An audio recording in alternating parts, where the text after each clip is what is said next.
БК Медиа каналы тартуулайт. Ар кандай мөмө жемиштерди колдонордон мурда анын кабыгын арчып ыргытууга шашылабыз. Көпчүлүгүбүздө мөмө жемиштин кабыгын арчып колдонуу адатка айланган. Мисалы, сөзсүз түрдө банандын, картошканын, лимон, киви, апельсиндин кабыгын арчып ыргытабыз. А бирок организмге керектүү болгон витаминдердин көптөгөн бөлүгү ошол кабыктардын курамында камтылат экен. Төмөндө мөмө жемиштердин кабыгы канчалык деңгээлде пайдалуу экендигин айтып беребиз. Эсиңиздерге сала кетчү нерсе, мөмө жемиштин кабыгын колдонордон мурда анын табигый жол менен бышкандыгына көңүл буруңуз. Анткени чет өлкөдөн алынып келинген мөмө жемиштер сапатын жоготпош үчүн химиялык жол менен даярдалат. Бул мөмөлөрдүн кабыгы организмге пайда эмес, зыян алып келиши мүмкүн. Алманын кабыгы.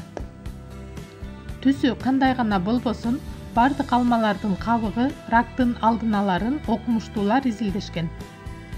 Кабыгынан аарчылган алма залалдуу шишик клеткаларынын өсүүсүн 29%га жайлатса, кабыгы менен бирге 43%га чейин жайлатат.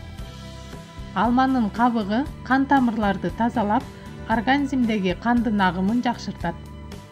Ошондой эле кабыгынын курамындагы клетчатка тамак сиңирүүнү жакшыртып, ичегилердин иштешин нормалдаштырат. Организмдеги ашыкча майларды жок кылып, тез убакыт ичинде салмак таштаганга жардам берет. Жогоруда айтып өткөндөй, албетте алманы кабыгы менен жеерден мурда анын табигый экендигине көңүл буруңуз. Анткени табигый эч кандай дары-дармеги жок бышкан алманы гана кабыгы менен жегени болот. Чет өлкөдөн алынып келинген алмалар алыс жолдо сапатын жоготпош үчүн химиялык жол менен иштелип чыгат. Мындай алмалардын кабыгы организмге зыянын тийгизиши мүмкүн. Банандын кабыгы. Бул жемиштин кабыгы көгөргөн, шишиген жерге оң таасирин тийгизет. Ал үчүн банандын кабыгынын ички бөлүгүн ооруган жерге басып туруу керек. Ошону менен катар, ал чиркей чаккан жерлерде пайда болгон шишиктерди да басат. Ал үчүн банан кабыгынын ички жагы менен жарага же болбосо чагып алган жерге коюп таңып салыңыз. Күнүнө бир нече ирет ушундай жасасаңыз, жара тез айыгып кетет. Тишиңизди тазалап жуугандан кийин банандын кабыгынын ички бөлүгү менен тишиңиздин үстүн 2 мүнөттөй сүртүңүз. Кабыктагы калий, кальций, марганец жана фосфор сыяктуу минералдар тишке пайдалуу жана аны агартууга таасирин тийгизет. Банандын калдыктарын кетирүү үчүн артынан тишиңизди дагы бир ирет чайкап коесуз. Күнүнө 1-2 ирет кайталап турсаңыз, тез күндө эле тишиңиз агарып калат. Банандын кабыгын сууну тазалоо үчүн колдонсо болот.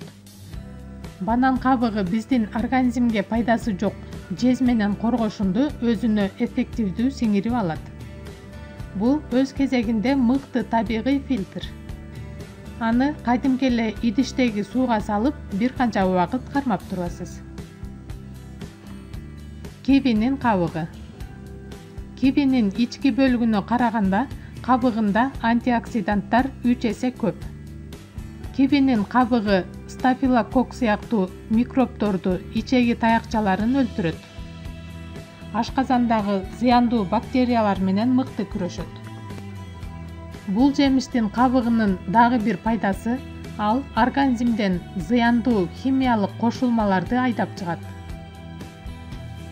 Кивини кабыгы менен жегенден мурун түктөрүн бычак менен кырып тазалап жууп алыңыз. Лимондун кабыгы. Лимондун кабыгында С жана П витамини, эфир майы бар. Эфир майы организмге түшкөндө кандагы холестерин деңгээлин азайтат. Ошондой эле бул кабыкта пектин көп болот. Ал болсо зыяндуу микроорганизмдерди жок кылып, ашказан ичеги топтомунун ишин жакшыртат. 60 градустан ашпаган чайга лимонду кабыгы менен кошо салып ичиңиз. Ысык чайга салганда пайдасын жогото аласыз. Же болбосо Кабыгы менен кошо блендерден өткөрүп, шекер же бал аралаштырып жеңиз. Бул ыкма кан басымды түшүрүүгө жакшы жардам берет. Сабиздин кабыгы. Сабиз чийки түрүндө кабыгы менен пайдалуу. Бул А витамининин булагы жана калийге бай. Сабиз жүрөк кан тамыр, бөйрөк ооруларына пайдалуу. Андыктан сабиздин кабыгын арчып жесеңиз пайдалуулугун азайткан болосуз. Сабизди тамакка кошосузбу, салат жасайсызбы, айтор кабыгын арчыбай сууга таза жууп колдонуу сунуш кылынат. Жаңы чыккан картошканы кабыгы менен жеген пайдалуу. Анын жука кабыгында кальций, калий, темир, аскорбин кислотасы сыяктуу көптөгөн пайдалуу заттар бар. Эгер картошканын кабыгы бүтүндөй жашыл түстө же айрым жерлери жашыл болсо, анда анын кабыгы эле эмес, картошканын өзүн да пайдаланууга болбойт. Мындай картошкада соланин деп аталган уулуу зат бар. Анардын кабыгы. Анардын кургатылган кабыгынан жасалган маңыз ичегилердин ишинин бузулуусунда колдонулат. Ич өткөктө, курттарды жок кылууда, жаратты айыктырууда анардын кабыгы абдан жакшы жардам берет. Ошондой эле бул жемиштин кабыгы чачты өстүрүү үчүн, анан дагы какачтарды кетирүү үчүн дагы колдонулат. Анардын маңызын даярдоо үчүн алгач кабыкты кургатып алуу зарыл. Кургатылгандан кийин айнек идиште сакталганы оң. Кургаган кабыкты майдалап, аны чай сыяктуу демдеп ичүү керек. Бадыраң кабыгы С, В1, В2 витаминдерине, каротин, биотин, калий, кальций, магнийге бай. Ал ич катуунун алдын алып, ичегилердин иштешин жөнгө салат жана ириңдетүүчү микробтордун өсүүсүн токтотот. Бадыраңдын кабыгын арчыбай жесеңиз, ал зат алмашуунун жакшы болушуна, организмден токсиндердин сыртка чыгышына, онкологиялык оорулардын алдын алууга жардам берет. Мунун баары бадыраңдын кабыгындагы көп өлчөмдөгү шелоштуу туздардын жана йодтун арты менен ишке ашат. Бадыраң жерде өскөн өсүмдүк болгондуктан колдоноор алдында абдан таза жууп салуу керек. Пияздын кабыгы. Кадимки биз күн сайын колдонгон пияздын пайдалуу жактары туурасында айтып отурсак түгөнбөйт. Пияздын кабыгы да адам баласы үчүн абдан керек экен. Пияздын кабыгын кайнатып ичсе, ал стресске каршы жакшы жардам берет. Курч кармаган бронхит оорусунда пияздын жардамы чоң.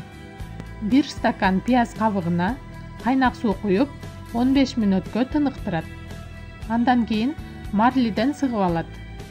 Көкүрөккө күнүнө 3 жолу 30 мүнөттөн ушул тундурма менен компресс жасайт. Жан кыйнаган жөтөлдөн кутулуш үчүн 15 баш пияздын кабыгын чогултуп, 1 литр муздак сууга салып, отко коюп, кайнап чыккандан кийин отту азайтып, суюктуктун жарымы калгыча кайнатабыз. Андан кийин аралашманы муздатып, марлиден өткөрүп алып, күнүнө 4-5 жолу 2 аш кашыктан ичилет. Бетке чыккан безетки, бүдүр, майда жаралар бир топ эле түйшүккө салат.